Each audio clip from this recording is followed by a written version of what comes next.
จ่อแล้วบ่งานแต่งเมียเก่าจ่อเข้ามาแล้วได้มื้ออื่นได้มื้อโลดมื้ออื่นเขามาบอกอยู่บ่บ่บอกเขาบ่บอกก็ย่าน้ำใจเขามันผลึกทั้งเพื่อนทั้งชาติเขาแหละบ่แม่นติแต่ลูกแต่เมียโดยเขาบ่มักเฮาทั้งเพื่อนทั้งชาติเขาแหละเอาผัวใหม่แล้วบ่เชิญผัวเก่าไปงานแต่งแล้วเนาะพอเฒ่าแม่เฒ่าแล้วสำคัญมันสิบ่เชิดแล้วอันนี้มันบ่มักเว้าความกันปั๊บมื้อนี้ได้มันมาเอามาแรงโลดอ๋อมันฮู้แล้วมันแบบว่าปุ่นหัวใจกันนะก็แม่นเก็บคู่มือนี่ให้แม่เฒ่าห้างนั้นมาเก็บกินเรามันแดงหลายมื้อวานมื้อชื่นนี่เราเก็บประจังแบบนี้กินผักกินยาตามธรรมชาติเนาะงามไปซ้ำนี่ยังคิดฮอดแห้งอยู่บ่เดี๋ยวนี้โอ้ก็คิดฮอดแล้วเนาะเคยกินเคยอยู่เคยนอนนำกันเฮ้ยบัดโดยมันไปแบบบ่ฮู้ชึกแนวนี้โดยแบบไวๆนะปุ๊บปั๊บบัดเดียวโลด ปั๊ บ่ บแล้วเขามาเอาโลดหั่นน่ะมันกิน พอดีได้มีแห้ง อาหารทะเลโอ้มันยังหามนี่ กุ้งกับปลา ต้องการอยากได้ลูกได้ผัวชัมพอนี่ก็อันนั้นน่ะเสนอมาได้ รับ โดยรับได้บ่ติบ่เลือกบ่ติ โอเค ทุกข์ติยากบ่ติขี้หายบ่ติ กันเฒ่าแห้งก็ติคือกันนะเว้ย โดยมาหาโลด มา อยู่บ้านป่า แชทมาก็ได้โทรมาก็ได้ ขนม ลูกแต่อ้าวไหนอ้าวจ้าเนี่ย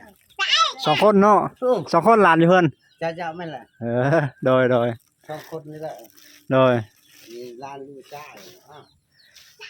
เอาทักทายสบายดีสวัสดีพี่น้องเอ้ยวิดีโอนี้ถือว่าเบาลัดมาเยี่ยมมายามพอตู้ปืนแก๊ปอีกเอาอันนี้มาให้เพิ่นวันนี้อาหารแห้งอาหารทะเลแล้วก็แนวติดแนวอุดหลังคาบ้านเพิ่นเมื่อวานนี้มาเอาอันนั้นอุดเลยมันอุดยากเนาะฟอกสโนผสมกับน้ำมันสร้างน้ำมันเบนซินนะอุดยากก็เลย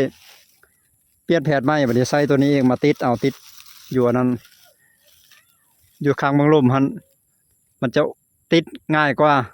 ถ้าเฮาใช้อันนั้นฟอกสโนอุดอยู่ถึงแล้วมันจะเป็นต้องได้ขึ้นหลังคาอีกยากใช้ความยุ่งยากหลายแล้วก็เสี่ยงอีกบรรยากาศดีเด้ฝนกำลังเศร้าตกใหม่ๆพี่น้องโอ้สบายดีสวัสดีอีกครั้งหนึ่งเด้อตอนนี้เวลา 4 โมงเย็นแต่ว่าจาก4ครึ้มๆนิดนึงฝนช่วงนี้ถือว่าฝนตกนับแต่เมื่อวานนี้มื้อซื่นนี้ไว้นับแต่มื้อซื่นนี้จนฮอดมื้ออื่นมีรายงานว่าฝนจะตกฮอดแล้วบรรยากาศสบายดีพ่อตู้สบายดี เฮ็ดหยังอยู่งอมๆเงียบๆอยู่นี่งอมๆเงียบๆแล้วลูกเมียป้าทิ่มแล้วอยู่บ่ม่วนบ่ชื่นแล้วโดยแซ่บนอนบ่หลับก็อดทนลูกผู้ชาย โดยงอมๆเงียบอดทนเอาเงียบแล้วบ่ได้ไปทางใดโดยมีแต่ลูกเช้าน้อยนี่มาลินน้ำแต่ละมื้ออุ่นน้ำมัน จ่อแล้วบ่งานแต่งเมียเก่าจ่อเข้ามาแล้วได้มื้ออื่นได้ มื้อโลดมื้ออื่นเขามาบอกอยู่บ่บ่บอกเขาบ่บอกก็ย่าบ่บอกเลยเนาะบ่บอกน้ำใจเขามันผลึกทั้งเพื่อนทั้งชาติเขาแหละบ่แม่นติแต่ลูกแต่เมียโดยเขาบ่มักเฮาทั้งเพื่อนทั้งชาติเขาแหละเอาผัวใหม่แล้วบ่เชิญผัวเก่าไปงานแต่งแล้วเนาะพอเฒ่าแม่เฒ่าแล้วสำคัญมันสิบ่เชิญแล้วอันนี้มันบ่มักโดยพอเฒ่าแม่เฒ่าเชิญก็ไปหรือบ่ไปก็เชิญเอาควันเอาหยังกันเนาะเคยมาอยู่ให้เกียรติกินมาเอาเชิญให้เกียรติซื่อแนวนั้นแหละแต่ว่าพอไปพอบ่ไปดอกพอน้าอ้ายบ่แม่นหยังดอกเกียรติจังดอกเชิญให้เกียรติคนอยู่บ้านเดียวซื่อคันเชิญก็น้าอ้ายหมู่เฮ็ดชัยอันนี้บ่เห็นมาเชิญเลยบ่ป้าปรับก็มาแต่งปรับโลดนี่ถือว่าอันนี้พ่อก็ชงใช้แต่ดนแหละเว้าความกันปรับมื้อนี้ได้มันมาเอามาแรงโลดมันฮู้แล้วมันนี่แหละเว้าคือตอน 5:00 นนี่ตอน 6:00 น 7:00 นมันมืดมันมาเอาโตนตอนเอาไปเฮือนมันพุ่นตอนนอนตอนเช้าจังมาชงมื้อนี้มันก็มาแต่งนี่ปะกันในหมู่วันที่4เดือน5เดือนนี้แหละวันที่4เดือน6นี่แหละแล้วมันมาแต่งแนวนี้นี่บ่ทันฮอดเดือนซ้ํมันความมันนั่นน่ะแบบว่าปุ่นหัวใจกันนะก็แม่วาสนาเฮามันพอสำนั้นมันฮอดยานนี่วาสนานี่ได้ลูกได้เต้านำกันกับผู้หนึ่งอีต้นแต่ลูกเนาะยังน้อยๆ 4-5 เดือนน่ะข้าสิบ่ได้ใช้ชีวิตร่วมกันจนฮอดฟังฟันเนาะพ่อนี่อยากใช้ชีวิตร่วมจนว่าลูกนี่ใหญ่ก่อนซะบ่แค่นนะอยากเลี้ยงมันให้มันใหญ่มันชูก็เป็นลูกพ่อน่ะจนเฒ่าจนแก่พุ่นแล้วเขาว่าจนเฒ่าจนแก่ก็ดีย่าว่าย่างขี้หายนะให้ลูกใหญ่ให้ลูกย่างซ้ำลูกร้อยนี่ซ้ำนี่ป้าก็ได้พ่อก็บ่คิดแนงเคิ้นว่าเฒ่ายอดทองกระบองยอดเพชร ดีก็จะให้ฮอดเท่ายอดทองก็บ่ยอดเพชรพุ่นแล้วเนาะ บ่คือยามหักกันยามหัก เรื่องความหัก โอ้ย ตอนหักทำอิฐนะเนาะหวานชื่นขนาด โอ้ยบ่เว้าแล้วตอนนั้น โดย ชวนไปนี่ไปนั่น โดย ไปนำกัน เขาแท่งขางมันสิแม่นง่ายบ่เจ้าบ่เจ็บใจบ่ บ่เป็นหยังวิทย์ไปแล้วก็ถือว่าดีแล้ววิทย์ว่างไปแล้วก็ดี จนพ่อก็พูด ดีกว่าเขายังอยู่พอตู้แห่งสิเจ็บปวดตลอดเวลาเลย อันนี้ชุกๆกับปีหนึงไว้เจ็บปวดนำคิดนำ บ่คิดบ่ผิด ปีที่2มันก็อาจจะลงลืมไปแล้ว เจอคนใหม่ก็อาจจะลงลืม บ่ แล้ว เฮ็ดกันแหน่กันพ่อตั้งเฮ็ดนี่เบิ่งเฮือนชาติเขาก็ทุกอย่างบ่มีเงินมีคำนี่สิว่าแนวใดผู้ดีคิดยากพอเฮ็ดนี่เสียเงินให้พ่อได้อเว้า โดย ทางดักเอาคนของแม่นี่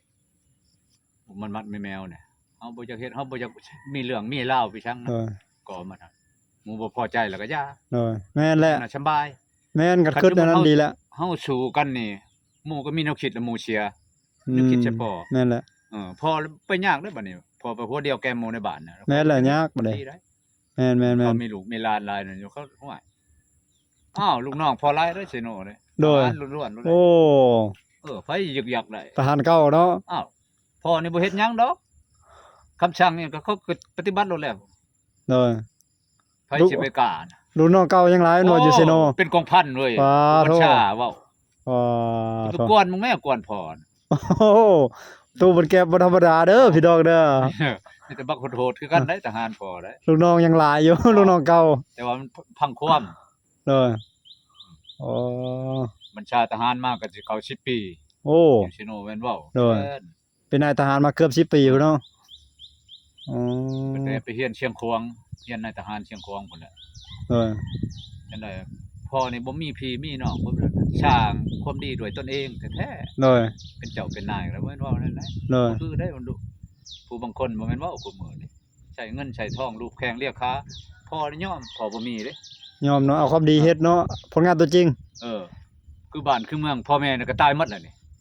เลย ในครอบครัวพ่อยังแต่4คนไอ้น้องผู้ชายหมด โอ้ มีอ้ายผู้ที่หนึ่งนี่ชื่อเฒ่าทองอ้ายกกชุดรองลงมาแต่เฒ่าชีรองลงมาพ่อ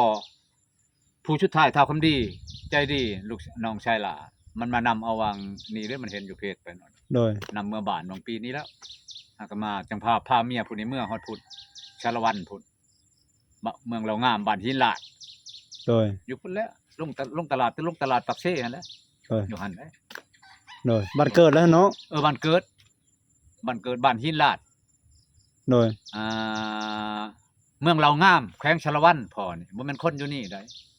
ไก่เนาะ อ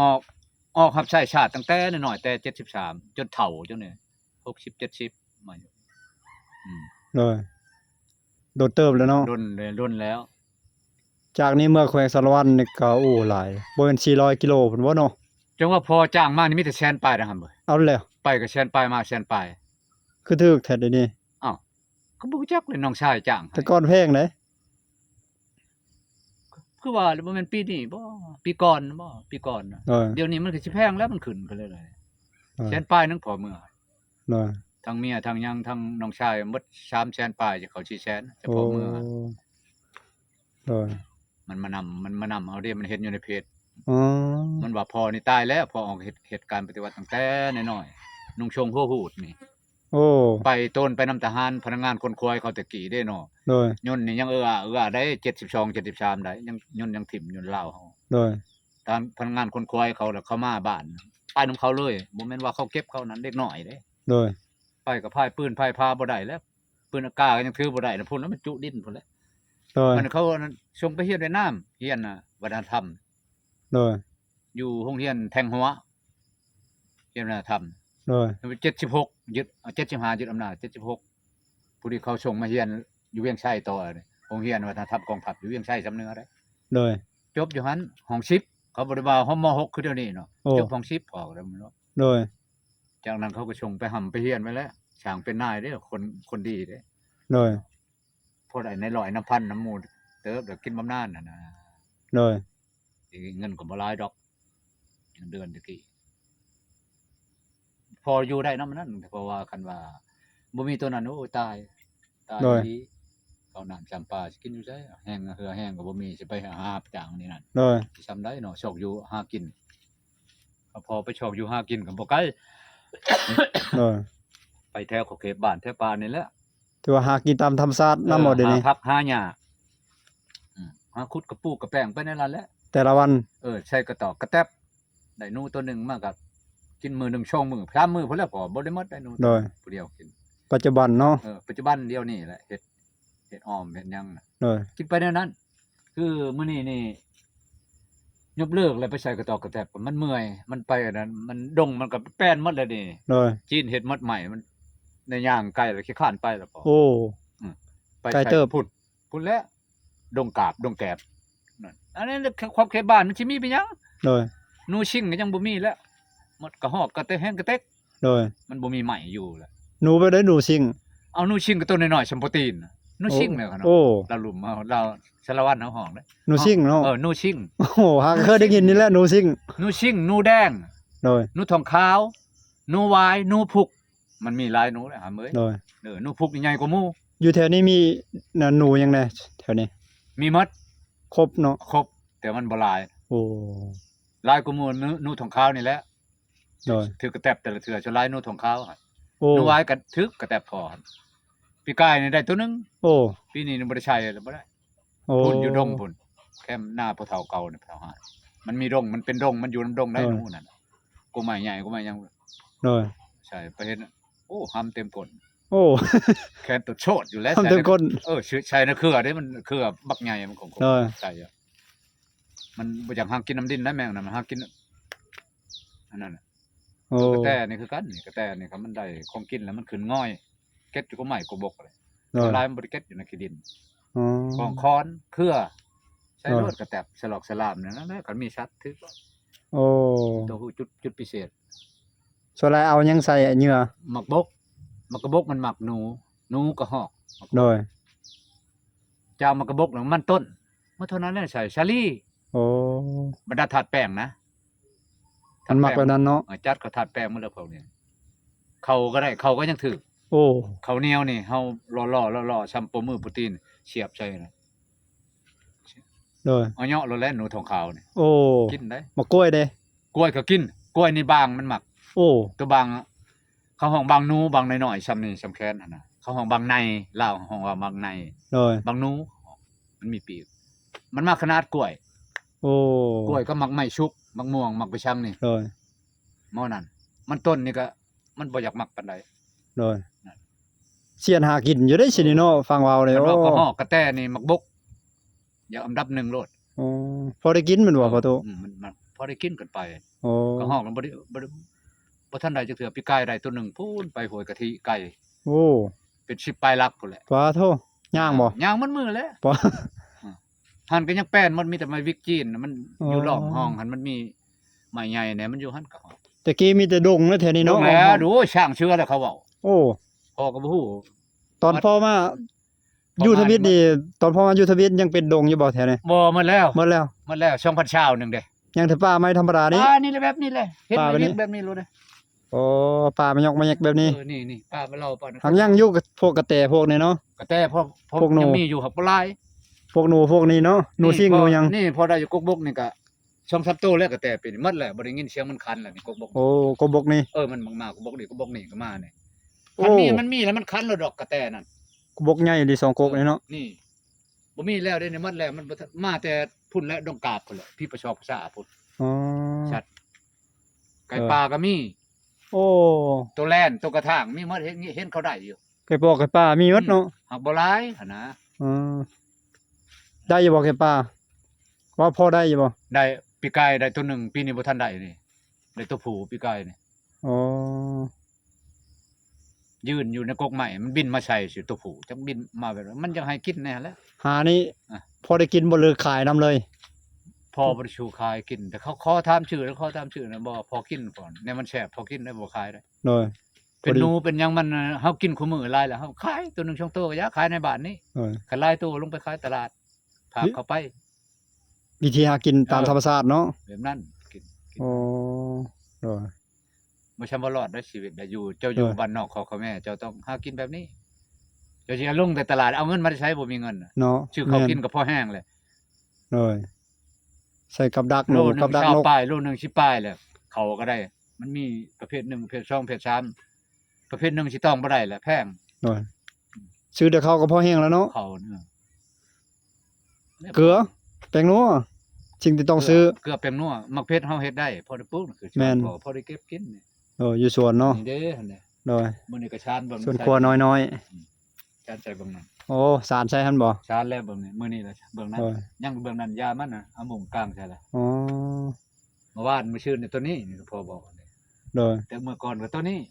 ใช้เทอละน้อยนะมันใหม่มันก็อยู่ไกลบ่อยังมีแหละตัดมาลำหนึงช่องลำได้เบิ่งหนึง เลย เอาบ่ได้เฮ็ดใหญ่คันมันมีไม้ลายแถวใกล้ๆพอเช็ดใหญ่แล้วกว้างปลูกลายๆให้คลายโลดแหละ ไปเลาะเบิ่งอีกไปเลาะเบิ่งอีก รอหยังบ่แล้วบงชวนนี่ เลาะเบิ่งสวน ไปทางนี้แหละ เลาะเบิ่งสวนประตูนี่ เก็บกินคู่มือนี่มักเพชรมักเขือพอได้กินนี่มักม่วงมักมีนี่แหละเฮ้ยเฮ็ดพอได้กินแล้วสิอยู่ล่ะ มะม่วงกระโซได้ดีเนาะ ม นี่ องกระชอมันนี่นี่มองกระชอมอง มักเพ ก ช ระ ร ชอกระเชมจะต้นนั้นคือมักม่วงต้นนะต้นนั้น เขียวคือเก่าเนาะมะเผ็ดกะมักพริกเด้ เก็บคู่มือนี่ ให้ไม่เท่าห้างนี่มาเก็บกินเรามันแดงลายเมื่อวานมื้อชื่อนี่เราเก็บประจังแบบ อ๋อ พอกินบ่ไหว้แล้วแม่นว่ากันสิขายก็บ่พอขายนี่5 6ก๊กนึงนี่ขายยังนี่มาคุงนี่ก็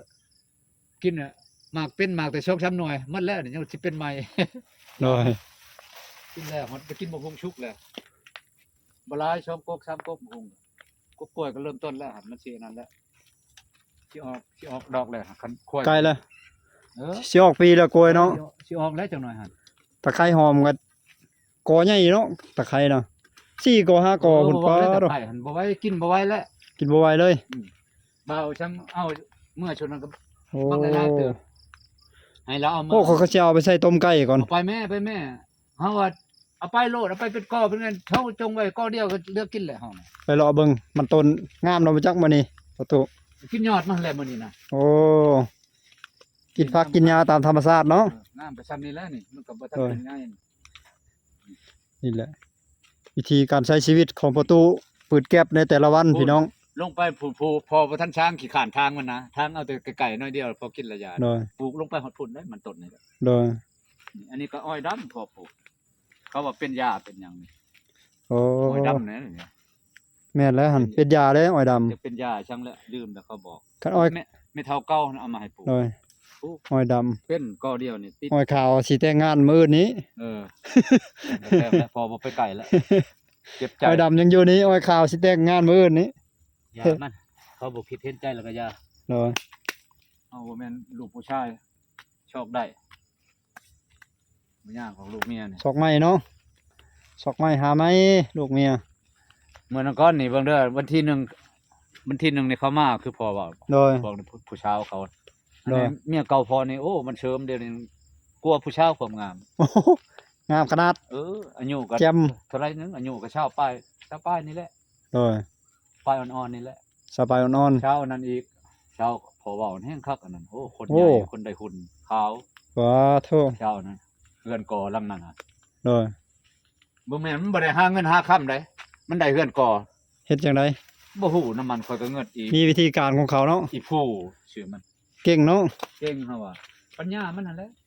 โดย ได้นอนผู้เดียวมันชับอีก โอ้ เฮือนพ่อไปอยู่ลุ่มพุ่นเดี๋ยวนี้พ่อแม่มานอนเผามันไปทำงานอยู่ระยองก็จังมาพร้อมเมีย ใกล้แล้วนะใกล้สิเป็นเมียพ่อทูแล้ว โอ้พอไปจากไว้บันไดมันใหญ่โพดย่านมันยิ่งใหญ่รักพอ เพิ่นใหญ่โพดเหรอ โอ้คนใหญ่ได้หุ่นในห้อยพอย่านนะ เอาไก่เขาเลี้ยงแล้วบ่ เลี้ยงไก่ชีโต้ม ชีโต คอไก่ นอนมันมืด เฮ็ดคักลิคอไก่ก็เนาะสารเองเลยบ่ประตู เฮ็ดเองนี่แหละชานไรคัดชื่อนะ อ๋อ แพ้นี่ก็ของแม่เฒ่าเก่าหันชื่อนี่ โอ้ ตอนนั้นแพ้ยัง มูลไม่เท่าเก่า เอออันนี้ก็เฮ็ดเอาเองนี่ โดย ยังเหลือแต่ชีโต้ชำนะไก่ห้ามนี่ตัวแม่ใหญ่แท้ยัง2โต้ โดย ตัวน้อย2โต้เป็น อ๋อ ชี เลี้ยงไก่เนาะปลูกผัก มันก็ตาย ปลูกพริกปลูกเขือกินเอง พอได้กินแล้ว ใช้ชีวิตตามชนบทแบบนี้แหละ นี่ก็มักตัวแห่นี่เป็นแล้วเด้นี่อันนี้ก็พักอีตู้นี่ซ้ำสิไก่หั่นน่ะ โอ้ ใช่ ดี ใช้ออมใช้หยังมันเข้าตำราได้พักอีตู้นี่ แม่น แป้งอันนั้นหน่อไม้นี่เด้อ อ้อมแกงได้เรื่องแหละ ตำราอยู่ในก็มี โดย ก็มาตัวแห่แต่นั้นพอได้กินปีนี่คนมาหุมกินนี่แหละอยู่บ้านเฮา โอ้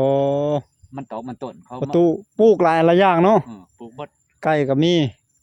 ปลูกบักพริกบักเขือ อยู่ผู้เดียวเฮ็ดอะไรใช่นี่ บักฮุงพอได้กิน พ่อบ่ได้ลงตลาดพ่อบ่มีเงินเขาก็ อยู่ผู้เดียว เมียก็บ่อยู่นำเลยเฮากินผู้เดียวบัดนี้เนาะ เมียบ่อยู่นำน่ะกินผู้เดียวบัดนี้ เมียตายจากหัวใจแหละ ยังบ่ตายตอนนี้ ยังบ่ตายยังอยู่เด้ยังอยู่ในใจอยู่ พ่อนี่ก็ตายทั้งยืนแหละเนี่ย โอ้ยยังคิดฮอด แนวคิดมันบ่อยู่จังมันไปไสบ่ฮู้จังคิดฮอดคิดจัง มันยังคิดฮอดแนงอยู่บ่มื้อ มั นี้ นวนไปทั่วทีบนั่นแนวคิดนี่มีแต่ร่างกายซื่อๆนี่ บ่ประตู ฮะ ยังคิดฮอดแฮงอยู่บ่เดี๋ยวนี้ โอ้ก็คิดฮอดแล้วเนาะเคยกินเคยอยู่ เคยนอนนำกันเฮ้ยบัด โดย มันไปแบบบ่ฮู้ชึกแนวนี้ โดย แบบไวๆนะ ปุ๊บปั๊บบัดเดียวโลด ปั๊ บ่ บแล้วเขามาเอาโลดหั่นน่ะ โดย ก็บ่ฮู้ทิศทางมัน ครั เอา บ คนชัดชื่อบริสุทธิ์มีแต่เชื่อมันลูกเมียเชื่อมันหมู่บ่อยากกับหมู่หักหลังนี่ คนงามๆมาฮักใจประตูเนาะปู้ ก็บ่งามปานใดดอกถ้าสิงามผู้งามก็มันบ่อึดอยู่บ้าน หักอกมาหักอกหักอกไผบ่หักอกมาหักอกประตูเบิ่นแก็บพี่น้องเอ้ย บ่ได้หุ่นได้ห้อยช่างดอกมันหั่นแต่ว่าจะได้ตัวมัก คือมัก มัก มักแล้ว เราต้องงาม มันก็มักเฮาเฮาก็มักมันคืนแล้ว เพิ่นต้องงาม ป้าคนเมียผู้นี้ ประตูจังมัก จะคิดเมียผู้นี้ จุดป้าเมียผู้ที่สอง โอ้ผู้นี้ได้หุ่นได้ห้อยเป็นป้าถิ่มลูกก็ได้ใหญ่แล้วผู้นี้ เขาเอิ้นว่าเมียใหญ่แล้วน่ะเนาะ เมียใหญ่เมียหลวงแท้อยู่เซโน เมียกลางอันนี้ เมียกลางเขาเอิ้น กลางเนาะช้ำเมียได้ช้ำโตแล้ว เมียหลวงละเมียผู้ที่หนึ่งหั่น ยังเมียผู้ที่4แล้วพ่อแหละชุดกับหันล่ะ โอ้ กันป้าอีกก็สิเว้าแล้วมันมัดน้ำยาแล้วเขาห้องว่า โอ้ยจุดป้าเมียกลาง อ่า ป้าเมียกกแล้ว ยังมาป้าเมียกลางนี่ป้าเมียกลางจึงว่าเอาน้องอ้อยย้อนน้องอ้อยแสดงว่าน้องอ้อยงามที่สุด เฮ้อยัง บัด มี นี้ ผู้งามอีกยังมีผู้ที่4งามกว่า ยังมีอุทิศงามกว่าอีกรอบเดียวเนาะ เออ ไกลแล้วเอ้า จำเป็นแล้วยังชอกอยู่ได้ที่ชอกกับเตรียมเงินเตรียมคำแล้วชอกทั้งเงินนะชอกทั้งความหักนะเดี๋ยวนี้นะ เหมือนผู้เซียนหุ้นใหญ่ๆสิมาแต่เมืองไทยอย่าไปจักเนาะ บ่ไหวมอบให้ลูกมอบให้ บ่แม่นลูก เจ้าน้อยจะพาไปลินน้ำ บ่รัดบ่ดอก อืม บ่รัดสิปล่อยให้ประตูเอา บ่ไหวพูดลงลุ่มบนบึด เออ เอาไม่ห่างเลยบัดนี้จะไม่ห่างลูกหนึง เออ มันจังช่างเนี่ยมันจังฮู้จักควมเนี่ยไม่ห่าง ไม่ห่างสลัดเฉลียวเนาะ เออ เอาไม่ห่างสลัดเฉลียว มันผ่านมาแล้วความทุกข์ความยากกับผู้ชายหนนา โดย เพราะเรื่องไม่ห่างนี่คันไม่ห่างพวกปะเด้อกับแม่ไม้เนี่ยถือว่าดีเด้อครับ โดย ไม่ห่างปะผัวดีไม่ห่างผัวปะนี่ถือว่ามันบ่ดีผัวจังปะไม่ห่างปะผัวนี่ผัวบ่ดีไม่ห่างจังปะแนวนั้นได้พอตีราคาซื้อหรอกว่าถึกแน่บ่ถึกแน่ ถึงได้บ่แน่เนาะ เออ มื้อนี้งดเนาะมื้อนี้บ่ได้ไปป้าไปดงหาอยู่หากิน นั่งเงาอยู่ โดยได้ยังกินแรงมื้อนี้ บ่มีแล้วแม่นบ่มีมันต้น ยอดมันต้นบ่ กินมันต้นแต่เช้าขึ้นไปเบิ่งอยู่ โอ้ ผ้าเขาผ่านเขากับแก้ว ยังยอดมันต้นจับแจ้วมื้อนี้ ลวกตอนบ่มี แต่ว่าบ่ไปหากินบ่ได้กินเนาะ กินช่องช้ำค่ำก็อ เนาะ ยู่อิ่มแล้วมันพักดิสิครับนะ โอเค กินพอบ่ตายนะบ่แม่นกิน พอดีได้ มีแห้ง อาหารทะเล โอ้มันยังหามนี่ กุ้งกับปลากุ้งแห้งกับปลาแห้ง โอ้ อาหารทะเลได้นี่ อ่า มาแต่เมืองเวียดละกันแนวอุดอันนี้ได้เนาะอุดห้อยหัวรั่วๆหลังคาเด้หัวหลังคา เอิ้นว่าสกอต สกอตเลยรุ่นนี้ หลังคาติดฝน ติดเลย ติดหัว ตัวนี้สบายนี่ อืมเอ้าขอบคุณขอบใจละลาย โดย ว่า 2เม็ดอยู่นี่ซื้อเป็นเม็ดว่าสิซื้อเป็นกอก็แสนหนึง บ่ บ่มีความจำเป็นต้องซื้อเป็นกอปานนั้นเนาะ ช่าง 2เม็ดนี่ก็เหลือแล้วปานใดสิติด เบื้องทางนี้มันก็บ่ชูหัวมันหัวแต่แถวนี้น้อยหนึงนะนี่บนลบมันน่ะส่วนหลายนะ โดย บอนมันหัวไก่บอนนอนพอเฮ็ดได้เมื่อวานนี่เลยเด้ โด บ่ ย หัวแล้วบัดนี้มันตกกินยังบ่เห็นแล้ว โดย หยุด ซื้อ2เม็ดเม็ดละ 10,000 อันนี้นะ แพงเนาะ ตะกี้ขายเป็นกอหนึง 25,000บัดนี้ขึ้นพิลึกพิโลได้ซื้ออยู่ห้านจีนเด้ เออ อยากขายกอละแสนพุ่นอันนี้นะ ห่วยคันว่าก่อนละแสนนี่ การขายเป็นเม็ดเท่าใดเม็ด10,000เนาะเอาซื้อเป็นเม็ดซะ2เม็ด20,000นี่ เอิ้นว่าแสนหนึงมันถึกจักเม็ด แสนหนึง 100เม็ดบ่ บ่ฮอดดอก10เม็ดประมาณ10เม็ดนี่ล่ะ โอ้10เม็ดแสนหนึงโอ้ดอก นั่นแหละยังว่าเคยซื้อแต่ก่อนน่ะคือว่า25,000กีบนะ เออนะพอชื่อก็ พอดีมันดอกแล้วก็ซื้อมาอีกมาติด ก่อหนึงเท่าไรเนาะวันนั้นลุงข่อยไปซื้อ ถึกๆนึงนะบางหานน่ะ ติดให้นะ เรือนเป็นหลายยี่ห้อบ่ บ่นะอันนี้แหละ อันนี้แล้ว อั เนาะ นนี้มันจากโดกมันเลยหั่นมันปี โดย ปีปลายเลยได้โดกเลยมันหัว เลย เห็นบ่บอนมันหัวกินมันกระโดกแห้ง เล แล้ว ยพอดีอันนี้ จึ้มเลย ตัวนี้จัดการได้ มีเวลาก่อนจังค่อยอันนั้นมั ขึ้นไปติดง่ายอยู่ดอกยัน ติดตัวลบมันพุ่นแล้ว เลย ลบมันยังมีบอนหัวอยู่ แม่น แต่ว่ามันใกล้บ่นอนระยะนะบ่ให้มันตกใส่เอิกใส่อันนั้นระยะพ่นน่ะมันสิหัว เหลือเฟือ บ่ยามัน ตัวนี้เหลือเฟืออยู่ดอกติดนี่เนาะ 2เมตร หลือ พุ่น เหลือเพื่อ ปานใด บ่แม่นมันหลายปองปานใดเด้ คันเบิดสิซื้อมาให้อีก บ่มา คันติดลองเบิ่งคำนั้นบ่พอแล้วจักสิซื้อเข้ามาใหม่โอเควิดีโอนี้ก็ยาวสมควรแล้ว20ปลายนาทีพี่น้องจบ คลิป ชิ้นชุดคลิปเพียงเท่านี้มื้อหน้า พี่น้องเอ้ย จะเข้ามาเยี่ยมยาม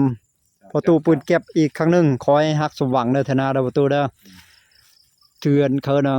บิ่ง ไม่เท่ายอดทองกระบองยอดเพชรด้วยกัน ผู้ใต้องการอยากได้ลูกได้ผัวชัมพอนี่ก็อันนั้นน่ะเสนอมาได้ ครับ โดย ครับได้บ่ติบ่เลือกบ่ติ โอเค ทุกข์ติ อ้าว ยากบ่ติขี้หายบ่ติ ติ กันเฒ่าแห้งก็ติคือกันนะเว้ย โดยมาหาโลด มา อยู่บ้านป่า แชทมาก็ได้โทรมาก็ได้เพจ เออ แต่น้อยๆชื่อภาษาอังกฤษ โอ้น้อยๆเนาะ น้อยๆ NOY แล้วก็ NOY โอ้แชท น้อ มาย เด้อ้อยกันพ้องเป็นชาวเวียด แชทมาจีบได้เนาะ แชทมาได้ หัวใจยังว่างช่วงนี้วะ ขึ้นหน้า โส ป ด กขึ้นหน้าเพจมันจะมีรูปลูกชาย โดย เท่าคำเอี่ยวผูมันปะพรเลย โสดพร้อมครบแม่นบ่ โชด โสดพร้อมครบ โชดครบแม่นแล้วพร้อมครบ ชอกไว้แต่เดียวนี้แหล้วนี่ช่าง โอ้ย หาเงินหาค่ำได้มา เพื่อดูใจเนาะ เออ ครบไว้เพื่อดูใจ เบิ่งคักแน่บาดนี้บ่เบิ่ง เพลินๆอีก โดย มาต้องได้ถามละเอียดสิทิมกันกลางทางบ่คันสิทิมกลางทางแล้วบ่เอา โดย แนวนี้โลดบาดนี้ คันสิทิมข้างทางแล้วคันว่าบ่ทิมกลางทาง แต่ว่าทิมกลางทางแล้วพอสิเอาเงินคืนได้บาดนี้ได้ บ่ให้ เงินค่าแต่งค่าหยังหั่นเนาะบ่แม่นหยังดอก เอาค่าสินสอดคืน อ้าวสินเท่าหมดเท่าหันเท่าไรสมมุติอันนี้คืออันนี้25ล้านสิเอาเบิด โดย กันทิมปะกันสิเว่าข้างแน่บัดนี้ต้องมีบทบันทึก อันนี้มันเฮ็ดแบบเชื่อใจกันโพด เอาคืนบ่ได้แล้วเนาะเฮาบ่ได้เว้าก่อนนี่เนาะ บ่ได้ครับบ่ได้อันนั้นบันทึกแต่ตะบิด บ่ได้บันทึกแต่ทวีต ผู้ใดเชียร์ได้เชียร์เท่านั้นผู้ใดปะเชียร์เท่านี้เท่านั้นนะ โดย ผู้ใดผิดอันนี้ไม่เท่านี้เท่านั้นบ่มี โดย บ่ได้เว้ากันนะอย่ามัน เอ้า ของมันเอิ้นว่ามันของอีสังของเศษของเรือแล้วเฮากิน โดย ไปแล้วเงินจำนวนหนึงเป็นงัวเป็นควายเป็นอันนั้นไปแล้ว โดย บ่เอาคืนดอก โอเคกลับแล้วเด้อบัดนี้นะประตูเด้ออยู่ดีมีแฮง สาธุไปอยู่ดีมีแฮงพ้นก็สิตกในหามือ โดย แค่นั้นเนาะอยู่บ่ไกล